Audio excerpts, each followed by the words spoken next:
Charleston, South Carolina, 1790. The city's wealth flows from rice plantations built on human bondage. Josiah, 22, enslaved carpenter with scarred hands and quiet intelligence, builds the very chains that bind him. 4 overseers rule through terror. Thatch's calculated cruelty, Dunn's drunken violence, Pike's hunting dogs, and Hale's sadistic games. When Hale forces Josiah's childhood friend Elijah into brutal combat for entertainment, then crushes his skull with an iron poker, something breaks inside Josiah. Before dawn, he takes his sharpened hatchet to the barn where Dunn lies drunk. The blade splits flesh with surgical precision. Each death mirrors their cruelty.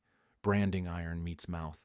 Dogs turn on master, hands severed before throat opens. This isn't madness. This is justice with carpenter's hands, methodical as building a house.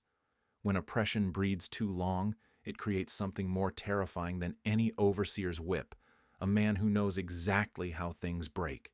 Before we continue, comment where you are tuning in from and what time it is.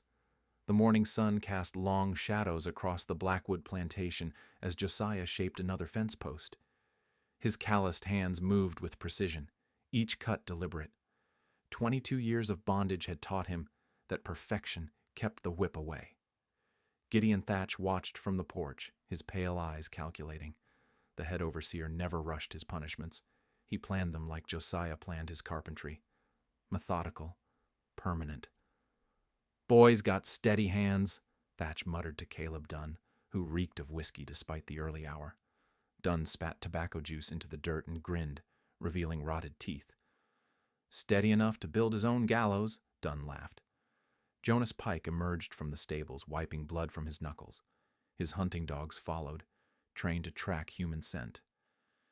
Behind him walked Thomas Hale, barely 19 but already notorious in the quarters.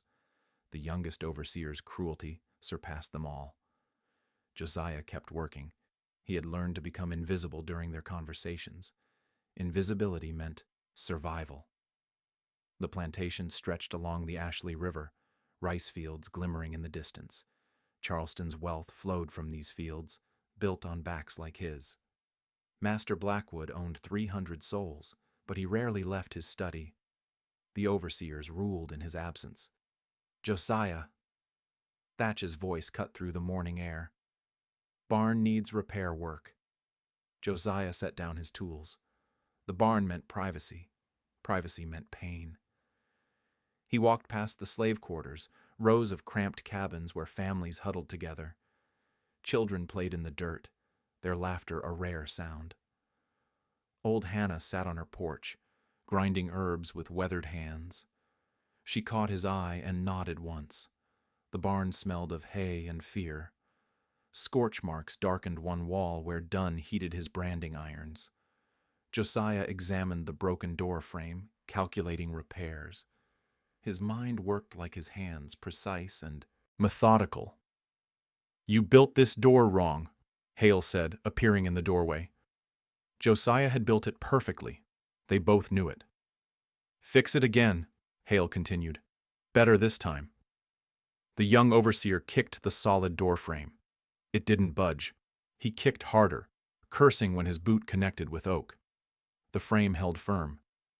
"Tear it down," Hale snarled. "Build it weaker." Josiah stared at the door he had crafted with pride. Every joint fitted perfectly, every board selected for strength. Now he would destroy his own work to satisfy a boy's tantrum. He picked up his hammer and began dismantling the frame. Each board fell like a piece of his dignity. Hale laughed, enjoying the show. "That's better. Stupid boy learning his place." Josiah worked in silence, rage burning in his chest. He had built whipping posts and auction blocks, restraints and cages. His skills served their cruelty, but he needed those skills to survive. The sun climbed higher as he rebuilt the doorframe. This time he left joints loose, boards weak. Hale could kick it down whenever his mood struck. "Much better," Hale said, testing the wobbly structure. "See how easy it is when you stop thinking you're clever." That evening the quarters buzzed with quiet conversation. Josiah found his friend Elijah mending nets by lamplight. They had grown up together, shared the same dreams of freedom that seemed impossible. You look angry, Elijah observed. Door work, Josiah replied. Elijah understood.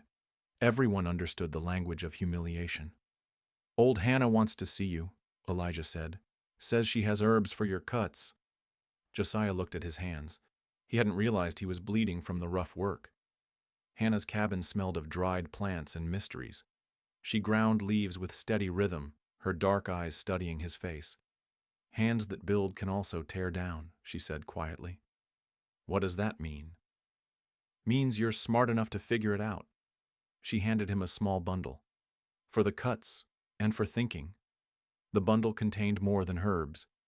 Hidden inside was a thin piece of wood with tiny markings, symbols carved so small they looked like grain patterns. A message. Someone watches. Someone remembers. Your time comes. Josiah studied the markings by moonlight. Someone had used carpenter's tools to carve them. Someone with skill like his own. The next morning brought new orders. Master Blackwood wanted entertainment for visiting merchants. The overseers had planned something special. They dragged Elijah from his cabin at dawn. His crime was looking Hale in the eye during evening roll call. Direct eye contact from a slave to an overseer demanded punishment. Going to have ourselves a fight, Thatch announced to the gathered crowd. Boy here thinks he's too good to show proper respect. They had built a circle in the yard, marked with lime. Other slaves were forced to watch. Entertainment for the masters, humiliation for the victims. Fight him, Hale pointed to a larger man, from another work gang, or we'll make it worse for everyone. Elijah stood in the center of the circle, hands at his sides. He had never lifted a fist in anger. The gentlest soul in the quarters, he tended injured birds and comforted crying children.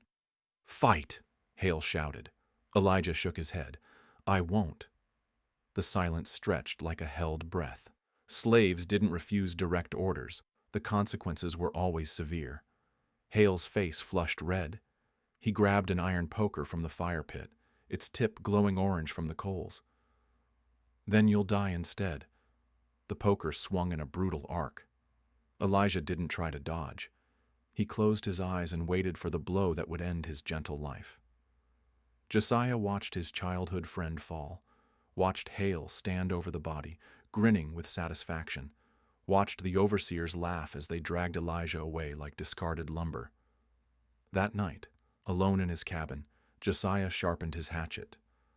The blade gleamed in the lamplight, edge perfect for splitting wood, or splitting flesh. The wooden message crumbled in his other hand. Someone was watching. Someone remembered. Now someone would act.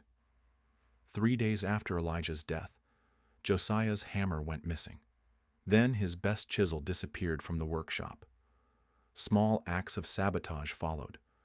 Wagon wheels developed loose spokes. Fence posts split along hidden cuts. The barn door Hale had forced him to weaken finally collapsed, trapping the overseer's horse inside. Thatch noticed everything. His pale eyes tracked each incident, connecting patterns like Josiah connected joints. Someone's playing games, Thatch told the other overseers during their evening meeting. Someone thinks they're clever. Dunn laughed, bottle in hand. Just slaves breaking things. They're naturally clumsy. Nothing natural about precision cuts and load-bearing posts, Thatch replied. This is deliberate. Pike's dogs grew restless, sensing tension. They whined and paced, unable to track the scent of rebellion that hung in the air. Josiah worked with steady hands, giving no sign of guilt, but each night brought new messages. Carved symbols appeared in his wood deliveries. Friends gather. Storm comes. Be ready.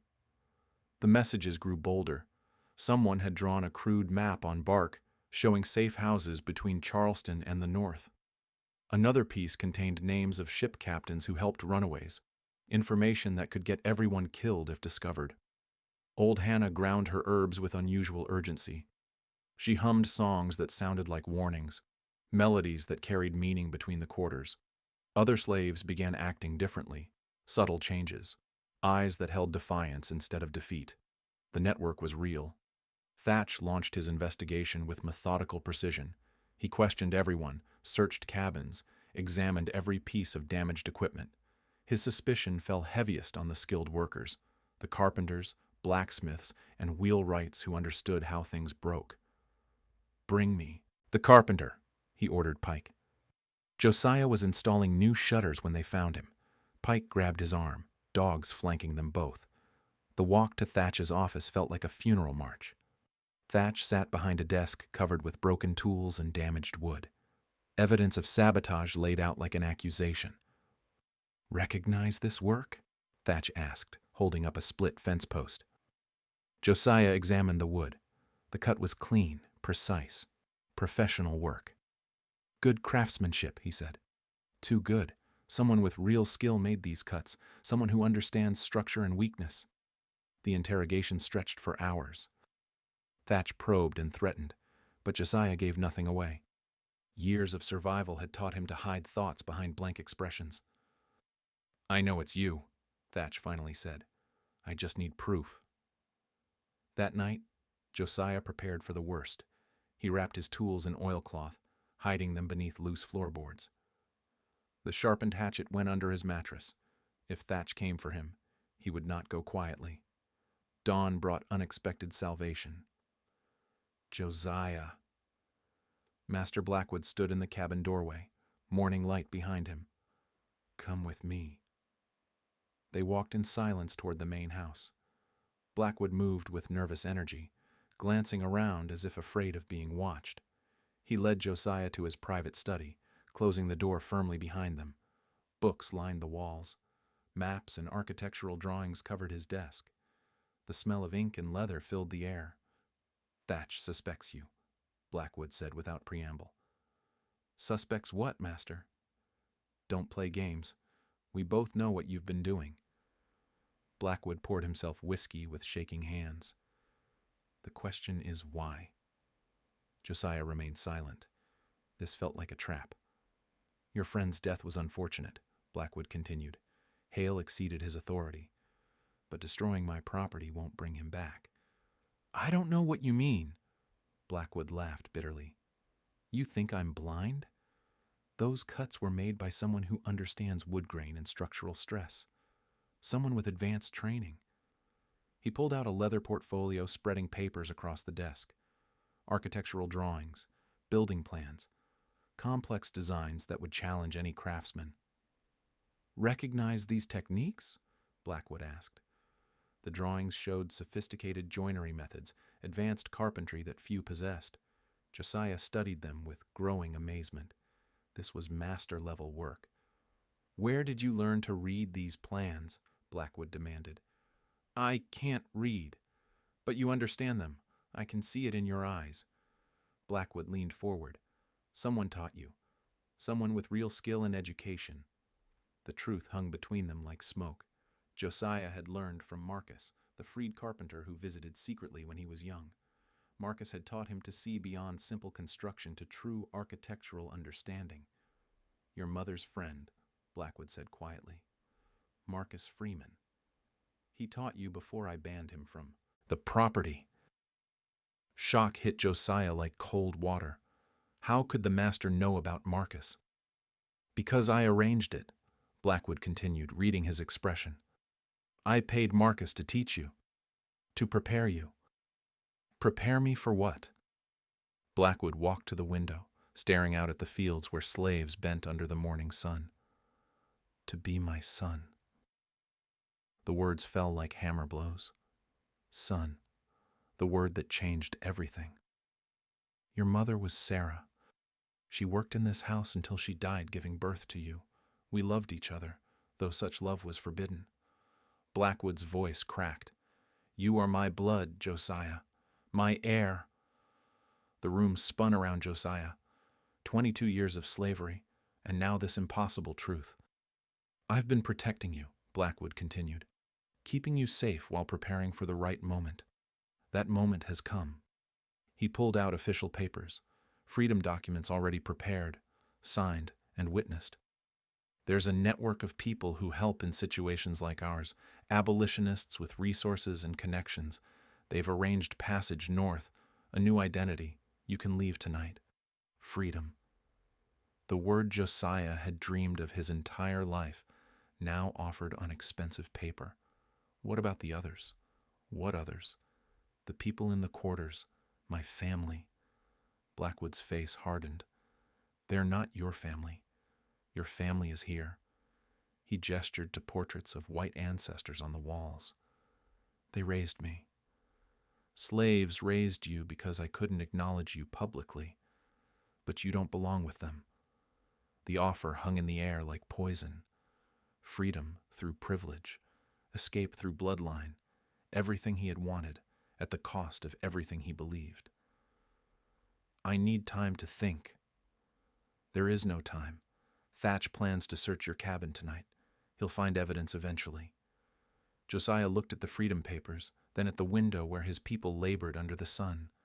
Can the network help others escape? One person, you. That's the arrangement. Then I can't go. Blackwood stared at him in disbelief. You're refusing freedom? I'm choosing family.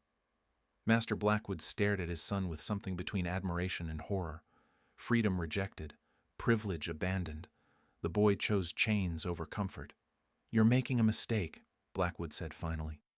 Maybe, but it's my mistake to make. Thatch will destroy you. Then help me destroy him first.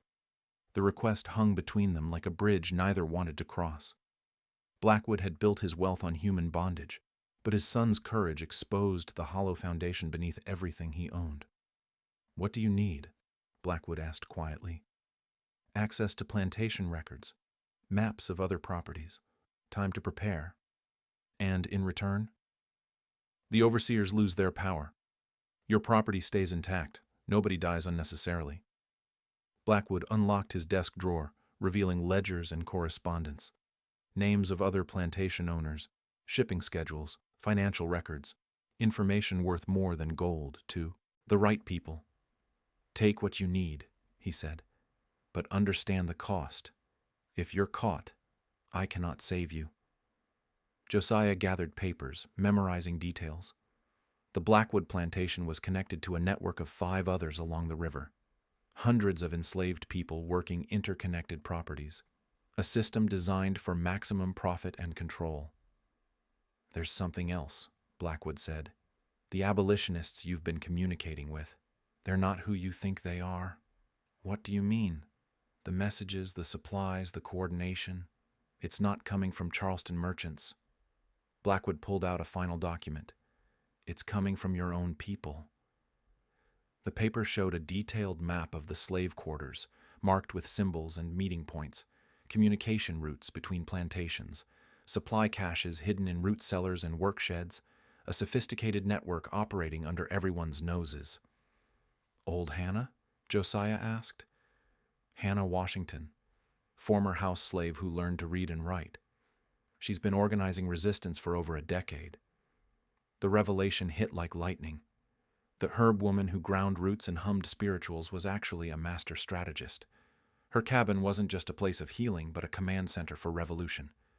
Josiah left the main house with his mind spinning. Everything he thought he knew was wrong. The white abolitionists were just the visible layer of something much deeper and more dangerous.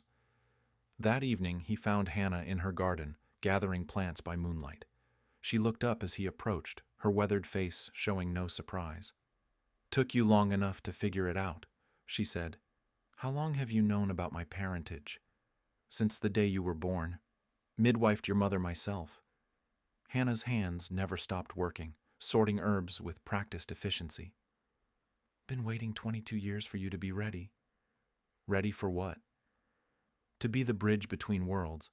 White blood gives you protection. Slave birth gives you purpose." She stood, brushing dirt from her skirts. "Question is, what you gonna build with that combination?"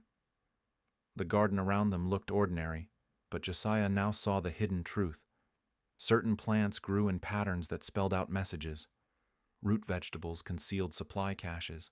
Even Hannah's herb gathering served as cover for intelligence work.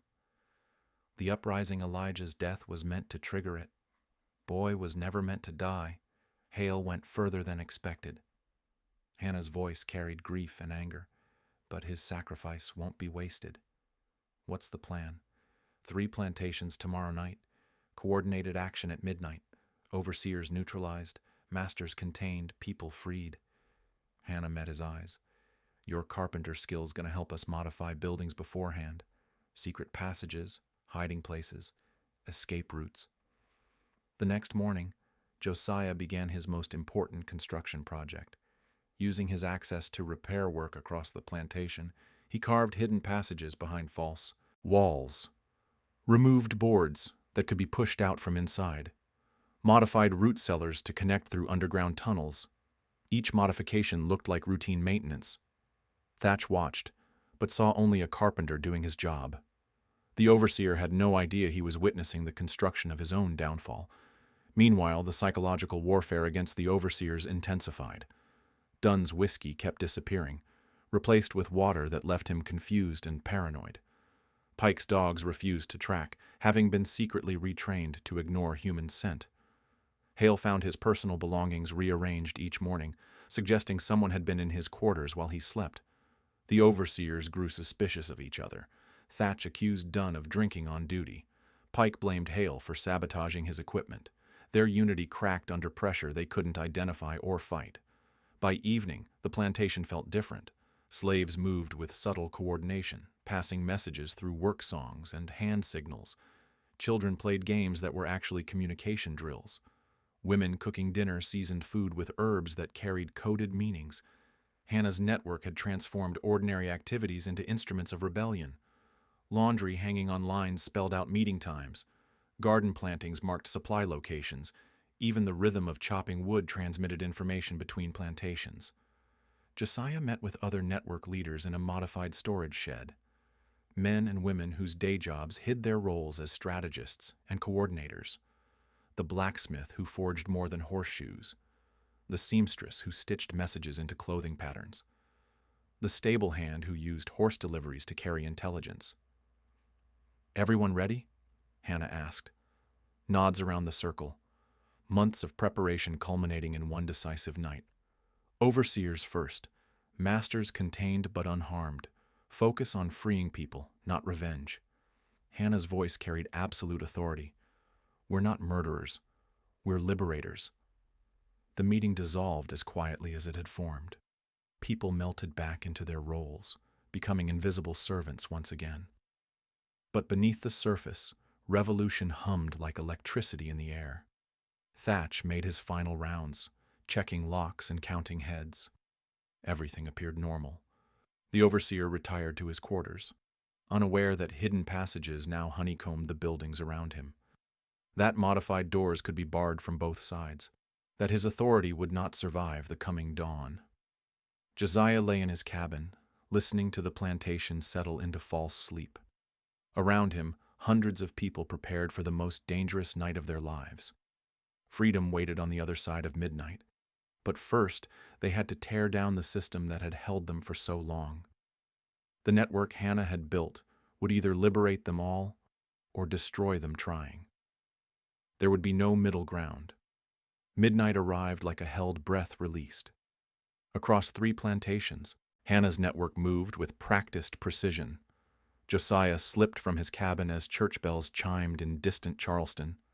The sound masked footsteps converging on overseer quarters.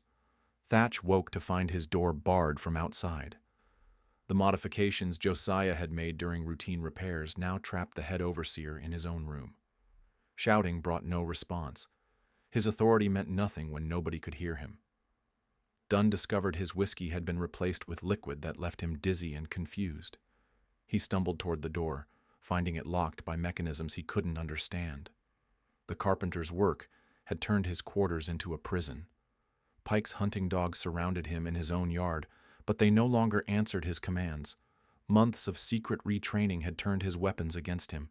The animals that once tracked runaway slaves now kept their former master contained. Hale faced something worse than confinement. The women from the quarters stood outside his door, silent witnesses to years of abuse. They carried no weapons, spoke no threats. Their presence alone shattered his confidence more effectively than any violence. The overseers who had ruled through terror found themselves powerless against coordinated resistance. Their isolation was complete, their authority meaningless. Josiah moved through the plantation using passages only he knew existed. Hidden routes connected buildings, allowing free movement, while the overseers remained trapped. His architectural modifications had transformed the landscape of power. At the main house, Master Blackwood waited in his study. He had made his choice when he gave Josiah access to plantation records. Now he faced the consequences of 22 years of complicity. "It's finished," Josiah said, entering through a concealed panel. "The overseers?" "Contained, alive, scared." Blackwood nodded. He had expected violence, prepared for bloodshed. The restraint showed more strength than brutality ever could. "What happens now?" "You sign manumission papers for everyone. Tonight." The documents were already prepared, stacked on the desk like an accusation. 300 souls reduced to legal paperwork. Blackwood's signature would transform property into people. "And if I refuse?" "Then Hannah's network makes different arrangements." Josiah's voice carried no threat, only certainty. "Your choice." Blackwood signed each document with steady hands. His wealth evaporated with every signature, but something lighter took its place. The burden he had carried for decades finally lifted from his shoulders. Dawn broke over a transformed plantation. Where slaves had awakened to another day of bondage, free people emerged to claim their own destiny. The change was legal, documented, irreversible. Word spread along river routes and trade roads. The Blackwood liberation inspired similar actions at neighboring plantations. Hannah's network revealed its true scope as resistance bloomed across the Carolina Lowcountry. Thatch and the other overseers found themselves facing legal consequences. Master Blackwood, now protecting his son openly, testified that they had exceeded their authority.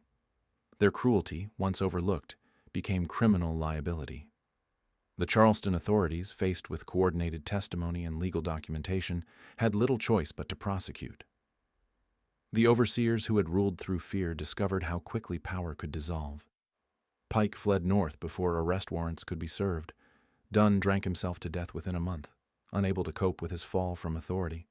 Hale disappeared entirely, last seen boarding a ship bound for the Caribbean. Only Thatch faced justice directly. The former head overseer stood trial for exceeding legal limits of punishment. His methodical cruelty, once considered professional skill, became evidence of criminal behavior. The freed community established itself along the Ashley River, building homes and workshops from nothing. Josiah's carpentry skills proved invaluable in constructing their new settlement. His hands, once forced to build instruments of oppression, now created symbols of freedom. Children attended school in a building Josiah designed specifically for learning. Adults formed cooperatives, pooling skills and resources. The community governed itself through elected councils, proving that freedom could be organized and productive. Master Blackwood sold his remaining land to fund the settlement's establishment. His transformation from slave owner to benefactor was complete, though he never forgot the cost of his previous choices. "You could have been my heir," he told Josiah during one of their rare meetings. "I am your heir," Josiah replied. "Just not the kind you expected." The network Hannah had built expanded throughout the South, helping other communities achieve similar transformations. Her genius lay not in violent revolution, but in systematic change that worked within existing laws while transforming them from inside. Old Hannah became the settlement's unofficial leader, her years of secret planning now applied to open governance. She established schools, negotiated trade agreements, and maintained connections with abolitionists throughout the region. "Revolution isn't about tearing down," she told the children during evening lessons. "It's about building something better." The freed community's success attracted national attention. Northern newspapers wrote about the peaceful transformation, while Southern planters worried about similar uprisings spreading. The example proved that enslaved people could govern themselves when given opportunity. Years passed. The settlement grew into a thriving town with its own businesses, schools, and elected government. Josiah married a teacher named Grace, and their children learned carpentry alongside reading and writing. The workshop where Josiah taught his craft bore a simple inscription over the door: These hands build freedom. Students learned that every skill could serve liberation when applied with purpose and courage. On quiet evenings, Josiah would walk the streets he had helped design, watching children play in gardens planted by their grandparents. The community had become everything Elijah had dreamed of before Hale's poker ended his gentle life. The carpenter's justice had built something more permanent than revenge. It had constructed hope, board by board, family by family, generation by generation. Freedom required constant maintenance, like any well-built structure, but the foundation was solid. In the distance, Charleston's church bells still chimed the hours, but their sound no longer marked bondage and oppression. Now they celebrated the possibility that justice, when built with patient hands and careful planning, could transform the world itself.